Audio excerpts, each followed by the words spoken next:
Hey friends, welcome back to the channel. In today's video, we're going to come up with a solution for our leaking oil drain plug. There you go. There's our oil just from last night leaking down, and there's our culprit. There's our plug. You can see it's ready to drip again. This is a 2006 F-150, 150,000 miles. It's had a lot of oil changes. What's the problem with that? Well, the plug no longer wants to do its job. This thing just keeps leaking no matter how much I torque it down, clean it up, whatever. And one solution I was thinking is we could put on a thread sealer, but still with an old truck like this, I want to be changing the oil every 3,000 miles or so. If I'm going to do that, that means I got to keep taking that plug out, putting that plug back in. Doesn't sound like the right choice to me. So what we're going to do is come up with this solution right here by Votex. So we're going to put in this system right here. We're going to put in this plug. Even came with appears to be aluminum washer here. So we'll put that on there. This is gonna stay sort of permanently on our oil plug, as our oil plug. And it's got this cap when it's not being used. And then we hook up this hose system right here and it'll drain our oil down. Pros and cons. Well, it's certainly gonna take a lot longer. From the research I've done, it's about 10 minutes to let it all drain out of there, all the oil out, where obviously it's a lot faster without a system like this. That's okay, that's okay. We can change the oil filter while we're waiting for all that oil to come out of there. Seems like a great solution to me. And then the pros to it are so many. I know a lot of people are putting these in to make the oil changes cleaner, and so you don't have oil going all over the place. For me, I don't know, I don't really care that much about that, but I need to get a plug in here that doesn't leak, and then I need to leave it in there, and this system I think is gonna work great. So let's take a closer look at how this system works. You can see this is a little valve here at the end. And this part here, this inner part can be pushed in with a little spring system. So if I push it in with my finger, you can kind of see how it works. Going in, oil's gonna come out of there, and then it locks back in. It also has this cap here. This cap is really not designed to keep the oil from leaking out, although I suppose that would work if a small amount was leaking. But it's really this system here that should keep our oil from coming out when we're not trying to drain the oil. We're gonna use a small amount of this sealant. And again, we're gonna put this on here, on this side of the threads here, right? No sealant on this side needed. We will hopefully never have to take this out again. Or if we do, hopefully it's years from now. All right, let's take a look underneath the truck. There you go. There's our oil just from last night leaking down, and there's our culprit. There's our plug. You can see it's ready to drip again.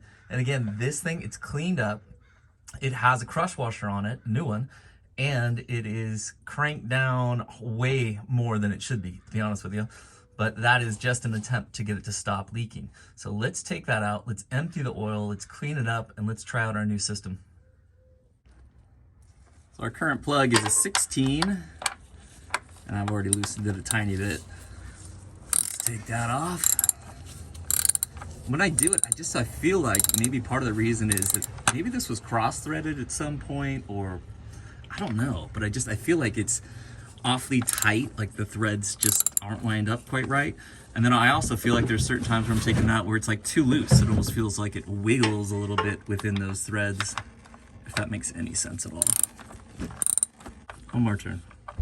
All right. Now this oil, I just replaced it not long ago, about 1,000 miles, maybe even a little bit less than that.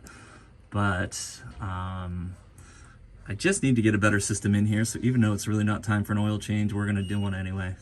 While we're waiting, one of the complaints about this one right here is this plastic tube stays bent, it doesn't want to straighten out, and that it has a little kink in it right here. I agree. I'm trying to straighten it out and it keeps going back to this, and I don't think that's going to work well with the oil changes. So a lot of people have just cut these short or maybe replaced this hose. I'll tell you what, down in the description down below, I'll see if I can find out exactly what size this hose is, and I'll put a little replacement piece. If you want to check out the description, I'll put links to that too. I'll also put a link to the Vortex right here. I said Vortex, it's a Votex. Votex? Am I saying that right? You can compare our new and old plug here. Whoops. Old new plug is rolling away.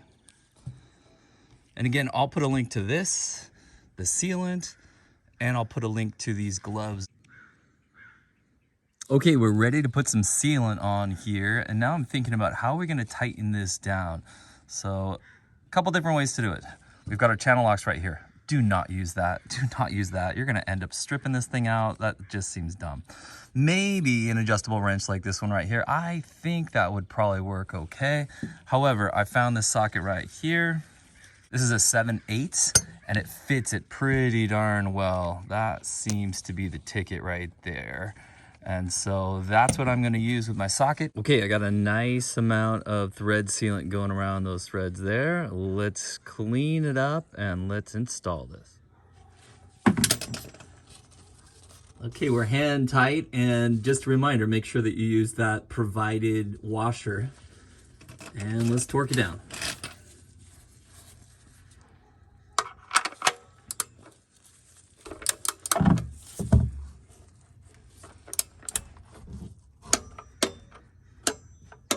That looks great. Let's put our cap on. This cap, by the way, there's a little rubber gasket here, so we're gonna kind of make it hand tight. I don't know, as tight as we can get it with our hands, I suppose, but it doesn't look like it needs to do more than that. This thing's really nice though. You can see it has a pretty low profile, so it's not hanging way down. There's no valve that could get like hit and turned on and all of a sudden your oil's going all over the place. So I do like the way this system is set up. Let's see if I can get it to zoom a little bit better there. All right, let's give it overnight. We'll fill it up and let's see if it's leaking. Of course it won't be leaking. Okay, it has been a week since I've installed this. Not a single drop. It is perfectly cleaned off. By the way, if you were wondering, I did not put any oil in overnight just to let that sealant seal as well as it could. And this system is working perfect. And check it out, my friends, check it out. I'm in the driveway. And not a spill in sight. Yay! Our solution is working. Hey, I'll make a second video too in a month or so, or actually a few months after I do an oil change with this, and I'll show you how that part of the system works. So if you want to see that video, you can wait till the end of this one and I'll have a link there, or you can look down in the description and I'll put a link to a part 2 of this video. Hey friends, if this video helped you out, please give it a thumbs up, subscribe to the channel, and we'll see you next time.